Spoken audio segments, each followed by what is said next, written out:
Hello my dear students, welcome to IIT JAM chemistry YouTube channel.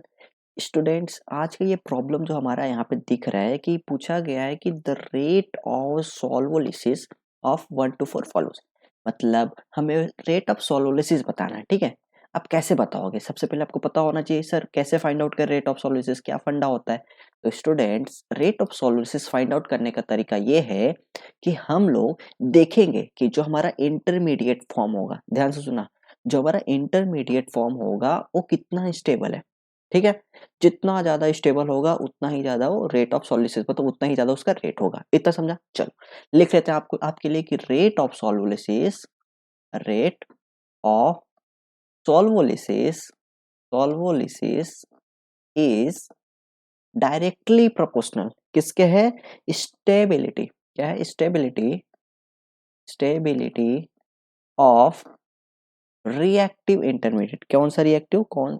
Stability of reactive, मैंने आपको जो बोला वही लिख रहा हूँ, रिएक्टिव इंटरमीडिएट। ठीक है, यहाँ पे रिएक्टिव इंटरमीडिएट्स अब किसका होगा फ्रेंड्स? यहाँ पे इन्वॉल्व होगा कार्बोकेटायन होगा तो कार्बोकेटायन देखना है, कार्बेनायन है तो कार्बेनायन देखना है। कार्बोकेटायन और क्या क्या होता है? कार्बोकेटायन होता है, कार्बेनायन होता है, कार्बोनायन एंड फ्री रेडिकल। ठीक है, फ्री रेडिकल। तो मैंने आपको क्या बोला अभी कि अगर आपको रेट ऑफ सॉल्वोलिसिस कहीं बोला कि भाई मुझे रेट ऑफ सॉल्वोलिसिस किसका ज्यादा हो, ठीक है, कोई चार ऐसे दे देगा, आप कैसे फाइंड आउट करोगे? सिंपल सा आपको रिएक्टिव इंटरमीडिएट फाइंड आउट करना है। अब रिएक्टिव इंटरमीडिएट क्या होगा? कार्बोकेटायन होगा, कार्बोनायन होगा या फ्री रेडिकल होगा। जितना ज्यादा ये सब स्टेबल होगा उतना ही ज्यादा उसका रेट होगा। एक और एक्स्ट्रा इन्फॉर्मेशन आपको बता देना चाहता हूँ, रेट ऑफ सॉल्वोलिसिस जो होता है ये SN1 होता है। क्या होता है? SN1। ठीक है, SN1 होने से आपने देखा होगा, SN1 हम लोग कार्बोकेटायन का स्टेबिलिटी देखते हैं। ठीक है, अब देखो ये जो हमारा प्रॉब्लम है यहाँ पे हम लोग देखते हैं, आपको कार्बोकेटायन बनाना है इंटरमीडिएट में। ठीक है, अब देखो अगर आप यहाँ पे Br हटाते हो, यहाँ पे क्या आ जाएगा? प्लस आ जाएगा पहला। यहाँ पे आपने Br हटाया, देखो आप प्रॉब्लम सॉल्व कर रहे हो। ठीक है, ये आपने यहाँ पे प्लस कर दिया, यहाँ पे Br हटाया, यहाँ पे प्लस आ गया, और यहाँ पे Br हटाया आपने और यहाँ पे प्लस कर दिया। Br हटाया, क्या Br निकल जाता तो यहाँ पे क्या आएगा? प्लस ही तो आएगा। ठीक है, अब देखो सबसे पहले आपको पहला वाला डायग्राम देखना है। यहाँ पे अगर आप ये Br हटा देते हो, यहाँ पे प्लस बनता है। आप ये देख रहे हो ये कार्बोकेटायन कहाँ बन रहा है? ये ब्रिज वाले पे बन रहा है। ठीक है, और आपको पता है ब्रिज वाले पे कार्बोकेटायन बहुत ही अनस्टेबल होता है। ठीक है, मतलब जो पहला वाला है आपका ये क्या है? ब्रिज हेड कार्बोकेटायन है। Bridge head bridge head carbocation. ठीक है, आपको पता है। अच्छा, ये अनस्टेबल ही क्यों बोलते हैं? मतलब ब्रिज हेड पे कार्बोकेटायन अनस्टेबल क्यों बोलते हैं? देखो क्या होता है, ये अगर कार्बोकेटायन यहाँ पे बन गया तो इसका क्या एंगल होना चाहिए? ये होना चाहिए 120 डिग्री। आपको पता है ना कार्बोकेटायन क्या होता है? प्लेनर होता है, sp2 होता है, और sp2 का एंगल कितना होता है? 120 डिग्री। बट ये यहाँ पे 120 डिग्री नहीं होता ना, आप देखे होगे यहाँ पे ये 120 डिग्री नहीं होता, इसलिए बहुत ज्यादा स्ट्रेन होता है। इसलिए ब्रिज हेड कार्बोकेटायन डिस्टेबलाइज होता है। क्या होला? Highly destabilise. क्या होता है? हाईली डिस्टेबलाइज्ड। ठीक है, स्टेबलाइज्ड। पहला आपने देख लिया, अभी हम लोग पहले सबका देखेंगे। ठीक है, अब यहाँ पे अब सेकंड वाला देखते हैं। अभी हम कंक्लूजन बाद में आपको बताते हैं, पहले ये देख लेते हैं। Br है यहाँ पे प्लस। अब देखो ये जो डबल बॉन्ड है ये क्या करेगा? ये एक रेजोनेंस टाइप का करेगा, इसको हेल्प करेगा, मतलब एक रेजोनेंस स्टेबलाइज हो रहा है। यहाँ पे क्या हो रहा है? एक रेजोनेंस हो रहा है। ठीक है, जो जो फैक्टर हो रहा है हम लिख लेंगे उसको, रेजोनेंस हो रहा है। अब यहाँ पे चेक करते हैं, यहाँ पे देखो, यहाँ पे दो बॉन्ड और यहाँ पे कार्बोकेटायन, मतलब ये क्या है? साइक्लिक है। हाँ साइक्लिक है, कॉन्जुगेट है। ठीक है, यहाँ पे प्लस है, फिर ये डबल बॉन्ड है, कॉन्जुगेट है। ठीक है, क्या सब sp2 है? ठीक है, ये भी sp2 है। यहाँ पे क्या हो रही है? ये एरोमेटिक कंपाउंड है। कैसे पता चला?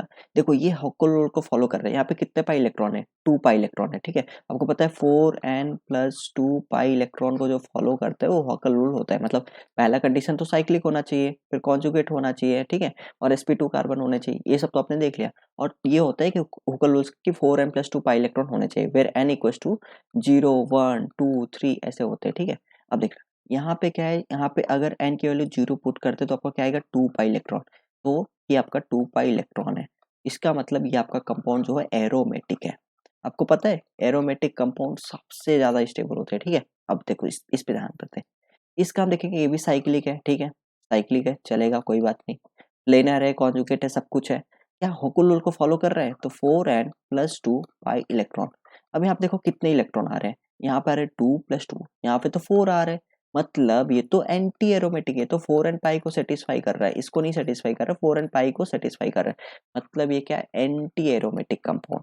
चलो, इतना आपने कंक्लूजन निकाला है कि जो आपका पहला है वो ब्रिज हेड कार्बोकेटायन है, हाईली डिस्टेबलाइज है, सेकंड वाला रेजोनेंस है, थर्ड वाला आपका क्या है कि एरोमेटिक कंपाउंड एंड फोर्थ वाला एंटी एरोमेटिक कंपाउंड है। प्रॉब्लम आया, सबसे पहले आपको ऐसे ही करना है। अब इसके बाद आपको कंक्लूजन क्या लिखना है, देखो सबसे स्टेबल कंपाउंड जो होता है ना एरोमेटिक कंपाउंड होता है सबसे ज्यादा, ठीक है, एरोमेटिक कंपाउंड। उसके बाद क्या होगा, रेजोनेंस देखेंगे। रेजोनेंस मतलब क्या, ये सेकंड वाला, ठीक है, मतलब मैं अगर डायरेक्ट कंपाउंड नहीं लिखता हूँ तो आपका थर्ड वाला जो होगा सबसे ज्यादा स्टेबल होगा, क्योंकि ये क्या है, एरोमेटिक है। उसके बाद देखेंगे यहाँ पे रेजोनेंस है, यहाँ पे ये ब्रिज हेड कार्बोकेटायन, यहाँ पे एंटी एरोमेटिक, तो आप एंटी एरोमेटिक तो सबसे लिस्ट अनस्टेबल होता है, सबसे कम अनस्टेबल होता है, ठीक है। देखो यहाँ पे थोड़ा, इसके बाद देखेंगे रेजोनेंस के, देखेंगे कि ये देखेंगे ब्रिज हेड कार्बोकेटायन, तो भाई रेजोनेंस ही देखेंगे। इसके बाद क्या आएगा, सेकेंड आएगा। फिर अब ब्रिज हेड कार्बोकेटायन में और एंटी एरोमेटिक में, भाई एंटी एरोमेटिक तो सबसे गंदा वाला अनस्टेबल, मतलब होता ही नहीं स्टेबल, स्टेबल है तो, ठीक है। तो अपना क्या हो गया, यहाँ पे फर्स्ट नंबर आ गया। ये भी है डिस्टेबलाइज कार्बोकेटायन है, बट एंटी एरोमेटिक कंपेयर में भाई चलो ये मान सकते हैं कि ये थोड़ा स्टेबल इसके कंपेयर में, एंटी एरोमेटिक। और लास्ट में आपका क्या आएगा, एंटी एरोमेटिक मतलब फोर्थ वाला। तो आप देख लो ना रेट ऑफ सॉल्यूसिस में कौन सा मैच हो रहा है, थर्ड 3 2 1 4 किसमें, 3 2 1 4 आपका यहाँ पे ऑप्शन सी। तो फ्रेंड्स इस तरह से आपने देखा कि रेट ऑफ सॉल्यूसिस कैसे फाइंड आउट करते हैं। मैंने आपको पहले बताया कि रेट ऑफ सॉल्यूसिस मतलब क्या होता है, जो आपका इंटरमीडिएट बनेगा वो कार्बोकेटायन कार्बोनाइल फ्री रेडिकल वो स्टेबल होगा, जितना ज़्यादा स्टेबल होगा उतना ज़्यादा मतलब उसका रेट ऑफ सॉल्यूसिस ज़्यादा होगा, ठीक है। मैं आपको ये बताया कि जो रेट ऑफ सॉल्यूसिस ये सब जो होते हैं ये SN1 मैकेनिज्म को फॉलो करते हैं, ठीक है। फिर हमने देखा कि हमने क्या किया, Br को यहाँ पे प्लस प्लस प्लस करके किया, उसका जो भी प्रॉपर्टी था कि ब्रिज है कार्बोकेटायन है, यहाँ पे रेजोनेंस है, यहाँ पे एरोमेटिक है, एंटी एरोमेटिक है। फिर हमने पता है कि एरोमेटिक वाला सबसे ज़्यादा स्टेबल होता है और लास्ट में सबसे कम अनस्टेबल एंटी एरोमेटिक होता है। फिर हमने देखा कि रेजोनेंस वाला, फिर आपका ये रेजोनेंस हो गया, ये आपका कौन सा हो गया, हाईली ब्रिज हेड कार्बोकेटायन वाला, ठीक है। तो इस तरह से आपने प्रॉब्लम को देखा, इस तरह से प्रॉब्लम को कभी भी आए तो आप आराम से कर लेना। Thank you so much.